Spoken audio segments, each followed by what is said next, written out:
Charles Goodyear, a poor man whose discovery made millions of people rich, but he spent all of his life in poverty and debt. Even when he died, he was so poor that his family was not happy with him.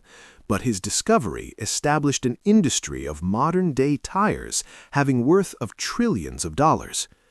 In the early 19th century, rubber was known as a curious but deeply unreliable material.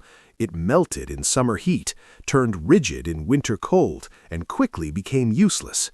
Businesses that tried to manufacture rubber goods often suffered disastrous losses. Yet Goodyear became convinced that this strange material held enormous potential. If its weaknesses could somehow be controlled, rubber could become one of the most valuable materials in the industrial world. Long before the world heard the name Charles Goodyear, he was just a curious boy growing up in New Haven, Connecticut. His father, Amasa Goodyear, was an inventor and manufacturer who ran a small hardware business. The workshop was Charles's playground. Instead of toys, he was surrounded by tools, gears, metal molds, and unfinished inventions. Young Charles watched his father experiment with materials, fix machines, and build useful objects with his own hands. Amasa Goodyear believed in discipline, craftsmanship, and persistence.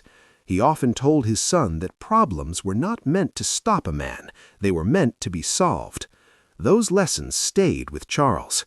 As a child, he learned to work with tools, to experiment with materials, and most importantly, to never give up when something didn't work. Long before Goodyear, the Olmecs and Aztecs were playing ball with this stuff. They called it caoutchouc, the weeping tree. When European explorers found it, they went wild. They made hats, shoes, and life vests. But nature had a cruel sense of humor. That waterproof coat you bought? If you sat too close to a fireplace, you'd be glued to your chair. If you walked outside in a New England winter, your shoes would snap in half.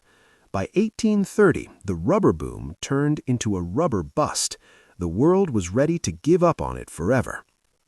Enter Charles Goodyear.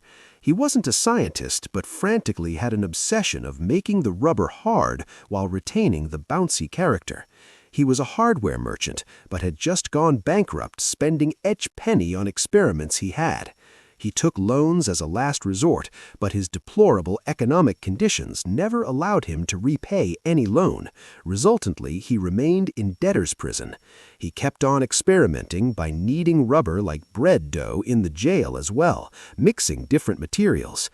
He moved his family into a series of run-down shacks. He sold his children's school books for rubber money. He even made his own clothes out of the stuff. Rubber hats, rubber vests, rubber shoes. People said, if you see a man in a rubber coat with a rubber purse and not a nickel in it, that's Goodyear.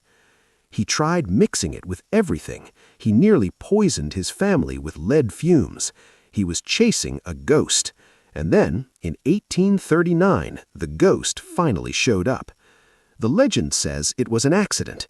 Goodyear was waving a piece of rubber mixed with sulfur in the air to make a point, and it slipped. It hit a hot stove. Usually, that would mean a fire and a horrible smell. But Goodyear noticed something impossible. The rubber didn't melt. It charred like the edge of a piece of toast.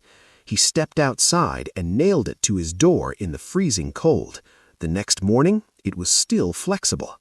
He had done it. He had created vulcanization. He had turned a liquid mess into an industrial diamond. Before continuing, there's an interesting story behind the name vulcanization.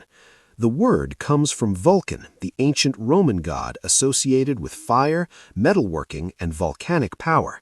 In Roman mythology, Vulcan was believed to forge powerful weapons and tools using intense heat in his underground workshop beneath volcanoes. Because Goodyear's discovery involved transforming rubber using heat and sulfur, scientists later named the process vulcanization, a tribute to the fiery power of Vulcan's forge. In a poetic way, the name perfectly fits the discovery. A material once weak and unstable was strengthened by fire, just like metal forged in the workshop of a god. Here's the science. Natural rubber is just a bunch of loose molecular chains. Heat makes them slide, melting. Cold makes them freeze, brittle. But when you add sulfur and heat, the sulfur atoms act like tiny steel girders. They bridge the chains together. Now they can stretch, but they can't slide away. It's the difference between a pile of loose lumber and a framed house. You'd think this made him the richest man in America, right? Wrong. Goodyear spent the rest of his life in court. Pirates stole his patents. He was so busy defending his miracle that he never made a cent from it. He died in 1960, $200,000 in debt. The massive Goodyear Tire and Rubber Company? He didn't start it. It was founded 38 years after he died. They just used his name because by then, Goodyear was synonymous with indestructible. The next time you're driving at 70 miles per hour, remember that the only thing keeping you on the road is a chemical bridge discovered by a man who was laughed at, jailed, and lived in poverty. Charles Goodyear didn't just invent a product, he tamed a material that nature didn't want us to have. So, what do you think? Was his sacrifice worth it? Or was he just a man who lost his mind to a sticky mess? Let me know in the comments. And if you think your job is tough, just remember, at least you're not wearing a melting rubber shoe soles, raincoats, or a rubber suit to work.